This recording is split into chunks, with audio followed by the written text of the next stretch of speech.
과학기술의 발달로 인류는 고도의 문명화를 이루었으나 인간의 능력은 점점 퇴보하고 있습니다. 쇼츠에 익숙해져 2, 3분이 넘어가는 영상조차 집중해서 시청이 어려운데 말이죠. 이런 사람들이 계속해서 증가한다면 AI가 인간을 지배할 시대가 얼마 남지 않은 것 같은데요. 가까운 미래의 경기장 컨디션 등의 이유로 VAR이 없는 국제경기 예선전에는 오심이 난무할 것으로 예상됩니다. 과학기술과 인간이 조화를 이루기 위해서 필요한 것이 무엇일까요?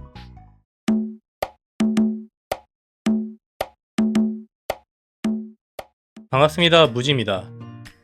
오늘은 과학기술과 인문학에 대해 이야기해봅시다. 조선시대의 평균 수명은 30세 이하였다고 합니다. 의학 수준의 한계로 감기나 종기에도 죽을 수 있었다 전해지고 최악의 위생 상태로 인한 전염병, 식량 부족에 따른 영양 불균형, 열악한 환경에서의 과도한 노동과 스트레스 등 원인은 다양했습니다. 과학기술은 이러한 문제점들을 해결해왔고 인류 문명의 큰 발전을 가능하게 했습니다. 유전공학의 발달은 식량 부족 문제의 완화 및 신약, 백신 개발에 기여했고 생명공학의 발달로 질병의 원인을 제거, 새로운 치료법이 등장하여 인간의 수명이 늘어나고 건강한 삶이 가능해졌습니다. 이로 인해 현대인의 평균 수명은 82.8세로 조선시대보다 약 3배 가까이 더 살 수 있게 됐습니다. 교통수단의 발달로 국내는 물론 전 세계 대부분을 하루 안에 갈 수 있게 됐고 통신의 발달로 물리적인 공간을 넘어 지구 반대편에 있는 사람과 언제든지 연락이 가능하게 되었습니다. 요즘은 너무 당연히 누리고 있는 과학기술의 혜택이지만 8, 90년대만 해도 지구촌 이라 표현하며 국내든 해외든 하루 안에 이동할 수 있다는 내용이 교과서에 실리기도 했었습니다. 집집마다 전화기가 있었고 시내통화, 시외통화 요금이 달라 다른 지역에 전화를 하면 요금이 더 비싸기도 했고요. 국제통화를 하면 요금이 진짜 후덜덜했던 기억이 나네요. 지금은 앱을 활용해 통화는 물론 영상통화도 무료인데 말이죠. 과학기술 덕분에 인류는 많은 혜택을 받고 있지만 삶은 점점 개인화되고 있는데요. 얼마 전까지 전문 기술이 있어야 가능했던 영상, 디자인 작업을 비전문가들도 AI로 쉽게 생성할 수 있고 비용을 추가하면 훨씬 높은 퀄리티의 아웃풋도 만들 수 있습니다. 협업 없이 1인이 홀로 해결할 수 있는 업무의 범위가 늘어난 것이죠.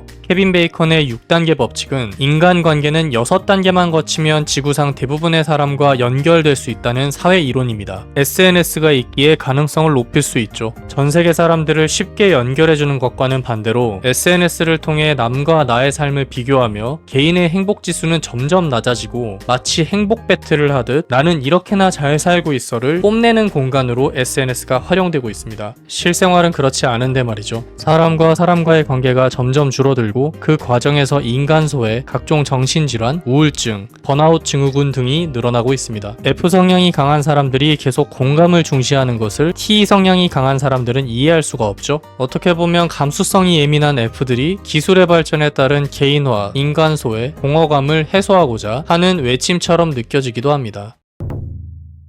과학기술의 발달로 인류는 고도의 문명화를 이루었으나 인간의 능력은 점점 퇴보하고 있습니다.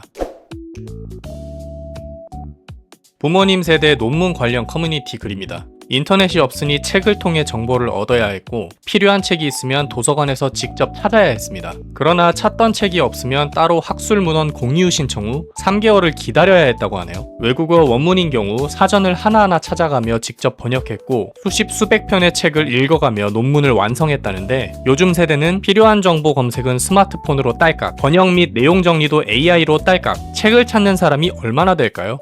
쇼츠에 익숙해져 2, 3분이 넘어가는 영상조차 집중해서 시청이 어려운데 말이죠. 그 결과 보고 들은 건 많은 반면 깊이가 없고 심도 있는 대화 진행이 어려운 수준의 얕은 지식이 되는 경우가 많습니다. 지식을 머리에 저장하는 게 아니라 필요할 때 검색해서 확인하는 것으로 휘발성이 매우 강합니다. 게다가 AI가 쉽게 모든 걸 처리해주니 문제 해결 능력도 매우 떨어지고요.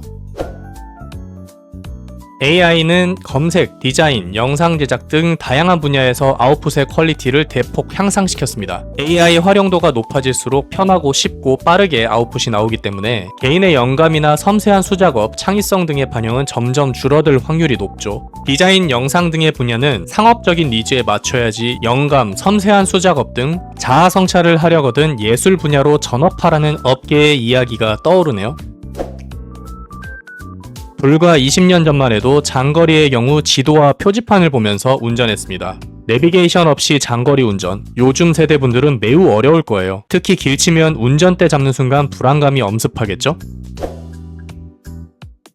축구는 경기마다 포지션별로 선수들의 다양한 데이터들이 수집되는데 이들은 선수와 팀의 장단점을 분석하고 경기 전체의 흐름을 시각화하는 등 현대 축구 발전에 큰 기여를 하고 있습니다. 그러나 선수 계약, 이적료, 연봉 등의 협상 조건에서 비중이 크기 때문에 선수들의 플레이를 소극적으로 만든다는 주장 또한 적지 않은데요. 예를 들어 XG는 특정 상황에서 슈팅이 골로 연결될 확률입니다. 공격수에게 매우 중요한 요소로서 더 높은 XG 수치를 위해 선수들의 과감한 슈팅이 줄었고 전담 프리키커들이 거리가 조금 멀어질 경우 직접 슈팅을 꺼려한다고 합니다. 프리킥 득점에 실패해서 XG가 떨어지면 자신의 몸값에 영향을 끼치니까요. 예전같이 그림 같은 프리킥 골이 요즘은 많이 안 나오긴 하는 것 같아요. 손흥민 선수도 요즘 슈팅보다 패스 연계 플레이를 많이 하는데 팀을 위한 이타적인 플레이겠지만 이적을 위해 어느 정도 XG를 의식하는 것이 아닐까 합니다. 한때 XG 수치만큼은 최고였는데 점점 하락세를 타고 있으니까요. 물론 데이터로 인해 선수들의 능력 자체가 줄어든다기보다 불가피하게 억제하게 된다는 표현이 맞겠지만 실수를 줄이는 플레이가 보편화된다면 선수들의 능력도 점차 저하되고 경기도 점점 재미가 없어질 것 같습니다. 요즘 호나우지뉴 같은 창의적인 플레이어나 질라탄 같이 어디서든 슈팅을 시도하는 플레이어가 나오지 않는 것도 데이터를 기반으로 한 조직적인 플레이가 트렌드이기 때문인 것 같아요.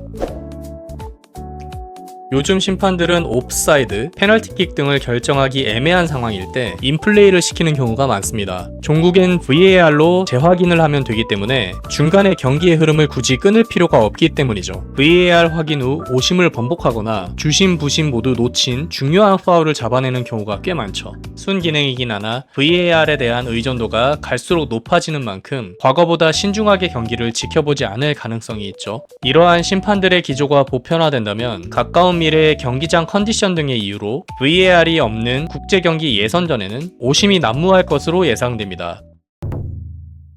과학기술이 없는 삶은 상상하기 어렵고 이미 편하고 쉽고 빠른 것에 익숙해진 현대인들의 과학기술에 대한 의존성이 점점 높아지고 있습니다. You know what year the 2012 Olympics were held? 이 질문에도 꽤 고민을 하네요. I never watched that shit, but it sounded like it was around probably around either 2000s, probably 1999, one of those. If you make $10,000 a month and you work an entire year, how much money do you get paid at the end? 300K? 희망사항이 과한 것 같습니다. 챗 GPT 활용도 지능이 높아야 제대로 활용 가능한데요. 예를 들어 A씨가 운동을 시작해야 하는데 아무것도 검색해보지 않고 운동 뭐부터 시작하면 좋을까? 이렇게 질문한다고 합시다. 챗 GPT는 지금 운동 전혀 안 하고 있어? 어떤 목표가 있어? 집에서 하고 싶어? 아니면 헬스장 갈 생각이 있어? 시간은 얼마나 낼 수 있을까? 이렇게 질문을 할 겁니다. 더 좋은 답변을 위해서요. 역질문을 받은 A씨는 어떤 반응을 보일까요? 목표? 운동 경험?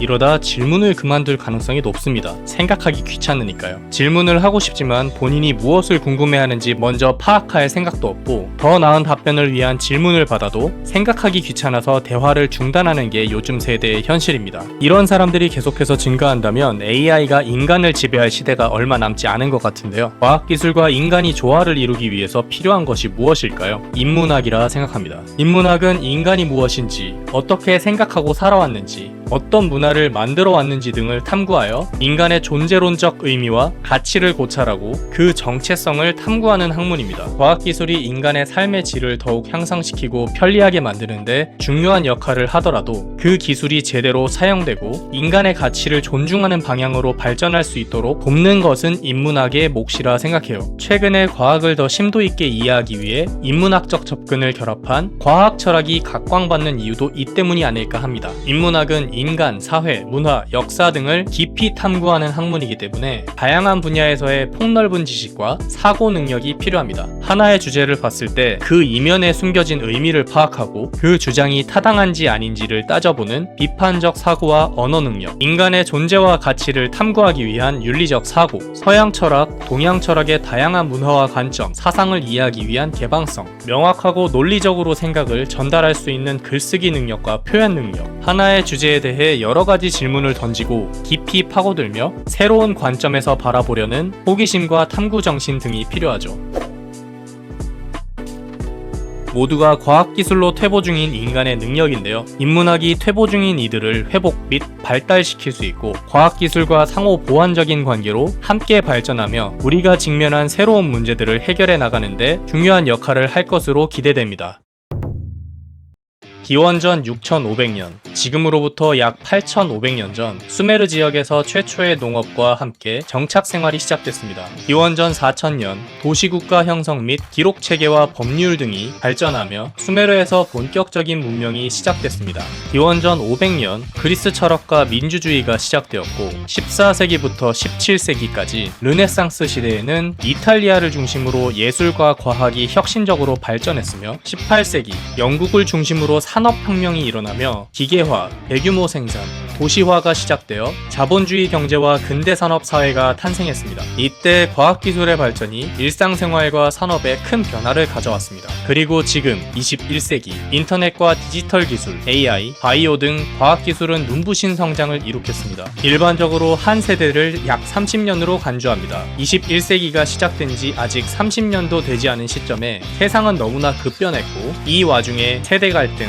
남녀 갈등, 인간 소외 등 다양한 문제들이 급증하고 있습니다. 역사적으로 세상이 급변하여 혼란해지면 위대한 성인들이 등장했는데요. 대표적으로 춘추시대 말기에 공자, 민주주의가 쇠퇴하고 개인윤리가 타락했던 아테네의 소크라테스가 있죠. 공자와 소크라테스는 각기 다른 문화적 배경과 철학적 접근 방식을 가지고 있지만 도덕적 삶과 사회적 관계에 대한 깊은 관심과 윤리적 가치를 강조, 교육을 통해 혼란한 사회를 개선하고자 했다는 공통점이 있습니다. 그리고 동서양 인문학을 대표하는 성인들이죠. 과학기술과 인문학은 서로 다른 영역에서 출발하지만 인간 존재와 사회를 더 깊이 이해하고 기술을 윤리적이고 의미 있는 방향으로 발전시키기 위해 상호 보완적으로 작용하며 함께 성장해 나가야 합니다. 인문학적 성찰 없이 과학기술이 지나치게 발전한다면 인간성의 퇴보와 능력의 하락을 초래할 수 있으며 이는 결국 우리가 기술을 사용하는 목적과 방향을 잃게 만들 수 있습니다. 과학기술과 인문학이 균형을 이루며 함께 발전할 때 우리는 기술을 통해 더 나은 세상을 만들고 인간 본연의 가치를 되찾으며 더욱 풍요롭고 의미 있는 삶을 창조할 수 있다는 희망을 가질 수 있습니다. 이제 우리는 과학기술의 발전뿐만 아니라 인문학적 성찰과 가치 추구의 중요성도 함께 인식하고 이를 실천하는 데 적극적으로 나서야 합니다. 더 나은 미래를 만들기 위해 기술을 넘어서는 깊은 사고와 인간적인 고민을 지속적으로 키워가기를 바랍니다. 오늘도 무지의 이야기 들어주셔서 정말 감사드리고요. 무지의 이야기가 즐거우셨다면 구독, 좋아요, 알림 설정 부탁드려요.